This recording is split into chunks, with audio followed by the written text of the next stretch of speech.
पीहू का मिट्टी का घर। और जंगल में खुशी का माहौल होता है क्योंकि पीहू माँ बनी है।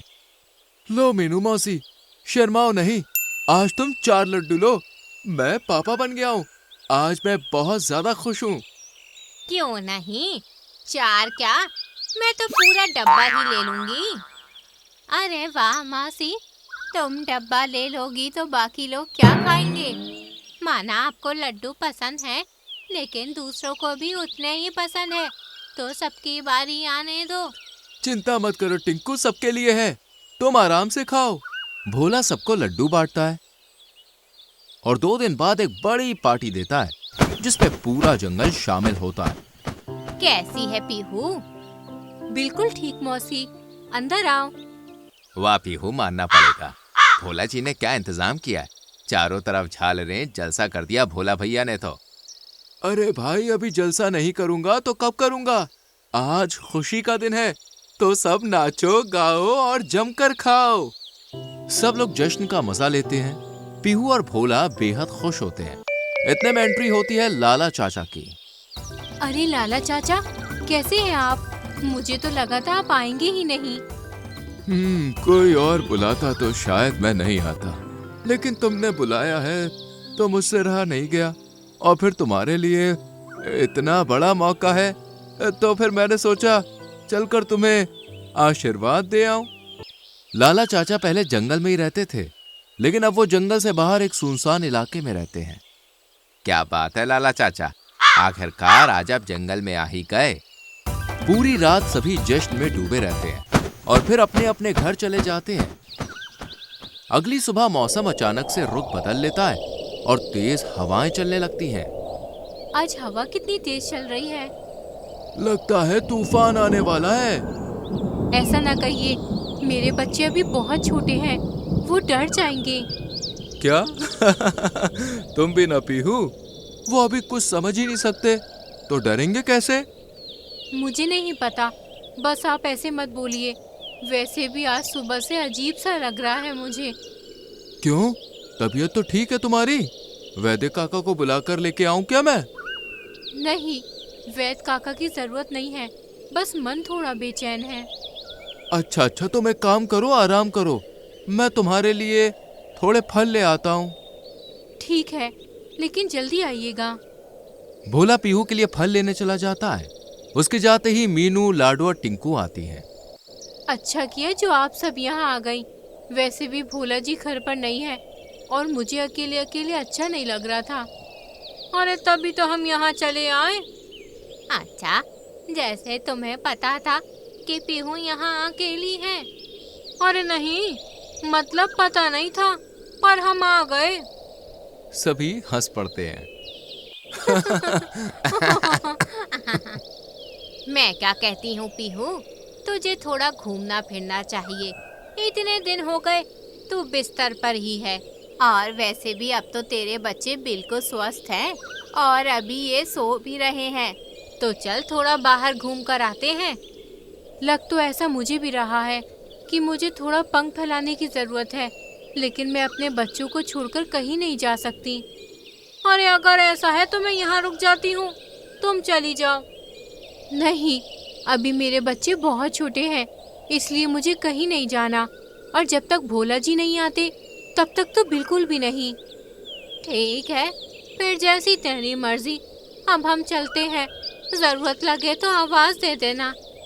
सबके जाते ही पीहू खिड़की से बाहर देखने लगती है। मौसम बेहद सुहाना हो रहा था। ठंडी ठंडी हवा चल रही थी और हल्की हल्की बूंदें भी गिर रही थी। वाह, कितना अच्छा मौसम हो रहा है। काश भोला जी घर पर होते तो मैं भी बाहर घूम आती, पर कोई बात नहीं, मेरे बच्चों से बढ़कर थोड़ी ना है ये मौसम। पीहू मन मार कर रह जाती है, मगर तभी उसकी नजर बाहर उड़ रहे शिकारी पक्षी पर पड़ती है, जो पंजे में शिकार दबाए एक पेड़ पर बैठ जाता है। रोज रोज ये बासी मांस खाकर मेरे तो मुंह का टेस्ट ही बिगड़ गया। काश आज कोई ताजा भोजन मिल जाए तो मजा ही आ जाएगा। पीहू अभी भी खिड़की पर थी।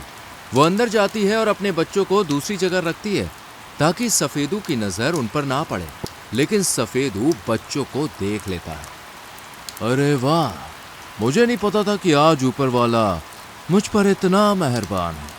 आज तो जिंदगी भर का खाना मांगा होता तो शायद वो भी मिल जाता। चलो आज इन ताजे चूजों को अपना भोजन बनाता हूँ मैं। सफेदू बाज पीहू के घर की तरफ बढ़ने लगता है। पीहू उसे देख लेती है और खिड़की दरवाजे अंदर से बंद कर लेती है। अरे नहीं, ये तो यहीं आ रहा है। भोला जी भी घर पर नहीं है, सामने कालू भैया भी नहीं है। क्या करूं? अरे क्या करूं, कुछ समझ नहीं आ रहा। इतने में बाहर सफेदू दरवाजा खोलने की कोशिश करता है। अरे अरे दरवाजा लगा लिया। कोई बात नहीं, मेरी मजबूत और नुकीली चोंच कब काम आएगी आखिर। सफेदू छत पर चोंच मारता है और एक ही चोंच में छेद हो जाता है। अरे वाह, ये घर तो इतना कमजोर लगता है कि किस्मत आज मेरे साथ है मानो। चल सफेदो, कर दे इस घर और इन चूजों का काम तमाम। नहीं, रुक जाओ। अगर मेरे बच्चों की तरफ बढ़े तो मुझसे बुरा कोई नहीं होगा। माफ करना, लेकिन मैं बहुत भूखा हूँ और मेरी माँ कहती थी कि कभी भी भूखा नहीं रहना चाहिए। भूख लगे तो तुरंत खाना खा लेना चाहिए। सफेदू एक के बाद एक कई चोंच मारकर पीहू के घर की पूरी छत उखाड़कर फेंक। अब उसके सामने पीहू और उसके 2 बच्चे थे। वैसे तो मैं तुम्हें खाता ताकि पूरे दिन का काम हो जाए, मगर इन नन्हे चूजों को देखकर मेरे मुंह में पानी आ रहा है। इसलिए आज तो मैं इन्हें ही खाऊंगा। खबरदार, दूर रहो। छोड़ दो मेरे बच्चों को। तुम्हें खाना ही है तो मुझे खा लो, पर मेरे बच्चों को छोड़ दो। कितनी भोली हो तुम, या शायद बहरी। अभी अभी मैंने कहा, तुमने शायद मेरी बात को सुना नहीं, है ना? इन चूजों को देखकर मेरे मुंह में पानी आ रहा है, इसलिए अब तुम जरा साइड हो जाओ। बचाओ, कोई है? रुको रुको, मुझे चले जाने दो, फिर चिल्ला लेना। सफेदू पीहू पर हमला करता है और उसे दूर गिरा देता है। इसके बाद वो उसके दोनों बच्चों को उठाता है और आसमान में लेकर उड़ जाता है। नहीं, रुक जाओ। मौसी, लाडो, टिंकू, कोई मेरी मदद करो। बचाओ मेरे बच्चों को। पीहू की आवाज सुनकर सभी दौड़े दौड़े आते हैं और घायल पीहू को देखकर परेशान हो जाते हैं। क्या हुआ पीहू? क्यों चिल्ला रही है? और ये तेरा घर, और तुझे इतनी चोट कैसे लगी? मेरे बच्चों को ले गया वो मौसी, मेरे बच्चों को ले गया। कोई उन्हें बचा लो, मैं तो उठ भी नहीं पा रही हूँ। सब पीहू को उठाते हैं और उसके बच्चों को ढूंढने निकल पड़ते हैं। पीहू घायल होने के बाद भी अपने बच्चों को ढूंढने के लिए जाती है। क्या हुआ? आप सब लोग कहाँ जा रहे हैं? वो हमारे बच्चों को ले गया भोला जी, वो हमारे बच्चों को ले गया। कौन? क्या हुआ? अरे सही से बताओ तो। मीनू मौसी भोला को पूरी बात बताती है और भोला भी रो पड़ता है। ऐसा नहीं हो सकता, जल्दी से ढूंढिए, शायद वो शिकारी कहीं मिल जाए। सब लोग बच्चों को पूरे जंगल में ढूंढने जाते हैं। दिन से शाम और शाम से रात हो जाती है, लेकिन पीहू के बच्चे कहीं नहीं मिलते। पीहू और भोला का रो रो के बुरा हाल हो जाता है। ना जाने वो कलमुहा कहाँ मर गया, मेरी हाय लगेगी उसे। तू चिंता मत कर पीहू, तेरे बच्चे मिल जाएंगे। क्यों झूठा दिलासा देती हूँ मौसी, मैं जानती हूँ अब तक तो वो शिकारी उन्हें निगल गया होगा। सभी उन्हें संभालने की कोशिश करते हैं। और इनका घर तो टूट गया है और मौसम भी कुछ ठीक नहीं है, ऐसे में ये रहेंगे कहाँ? कोई बात नहीं, मैं अकेला रहता हूँ, तो ये दोनों मेरे साथ रह लेंगे। कालू पीहू और भोला को अपने साथ ले जाता है। रात भर तेज बारिश होती है, मगर पीहू को नींद ही नहीं आ रही थी। वो पूरी रात अपने टूटे हुए घर को देखती है। और अगली सुबह, तुम थोड़ा आराम कर लो पीहू, अब जो हो गया उसे बदला तो नहीं जा सकता ना।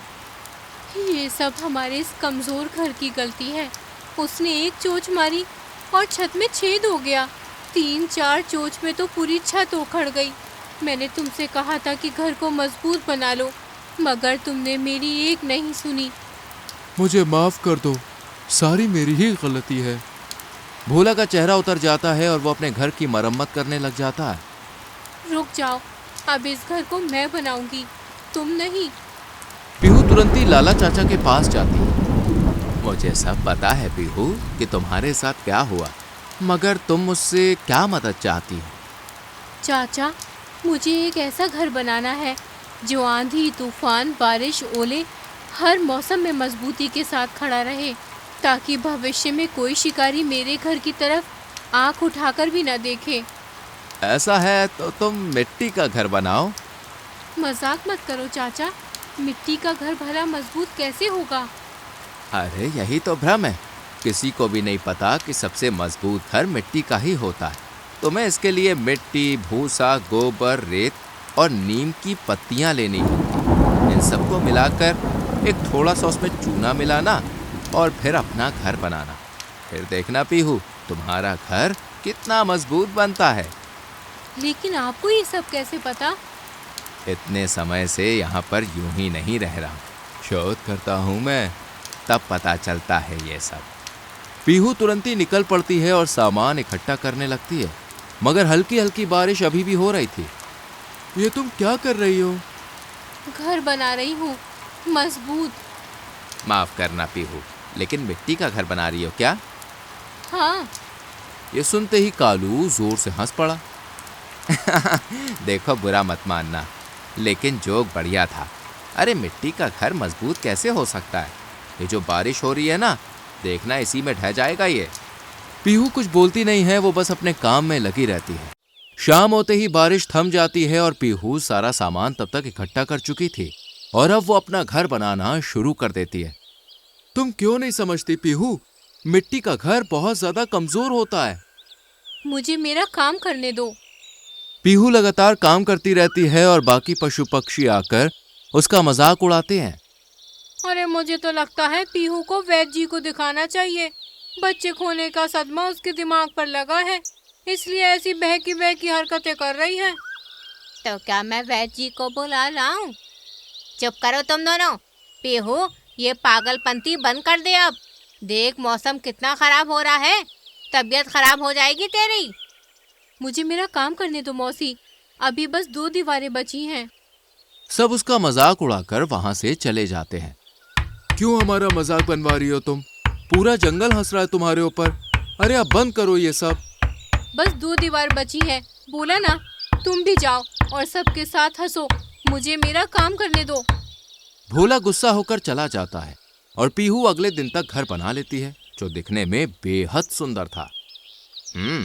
दिखने में तो सुंदर है, लेकिन देखना हल्की सी बारिश में ढह जाएगा ये। पीहू कोई जवाब दिए बिना ही अंदर चली जाती है। भोला भी घर के अंदर चला जाता है और रात होते ही दोनों सो जाते हैं। मगर आधी रात को मौसम अचानक करवट बदल लेता है। तूफान और आंधी के साथ ओले गिरने लगते हैं और एक एक करके सब घर गिरने लग जाते हैं। टिंकू जल्दी बाहर निकल, लगता है हमारा घर गिरने वाला है। अरे भागो दीदी, सोच क्या रही हो? दोनों बाहर भाग आती हैं, जहां मोटे मोटे ओले गिर रहे थे। इनसे बचने के लिए वो एक पेड़ की डाल पर बैठ जाती हैं। वहीं कालू और लाडो का भी घर गिर जाता है और वो मदद के लिए चिल्लाते हैं। पीहू, तुम्हें कुछ आवाज आ रही है क्या? हाँ, आ तो रही है। लगता है बाहर कुछ हो रहा है, जरा खिड़की खोल कर देखो। भोला ने जैसे ही खिड़की खोली तो बाहर का नजारा देखकर वो हक्का बक्का रह गया। सभी पक्षियों के घर तहस नहस हो चुके थे और सब मदद के लिए चिल्ला रहे थे। पीहू, ये देखो क्या हो गया, चारों तरफ ओले गिर रहे हैं और सबके घर गिर गए हैं, लेकिन हमारा घर नहीं गिरा।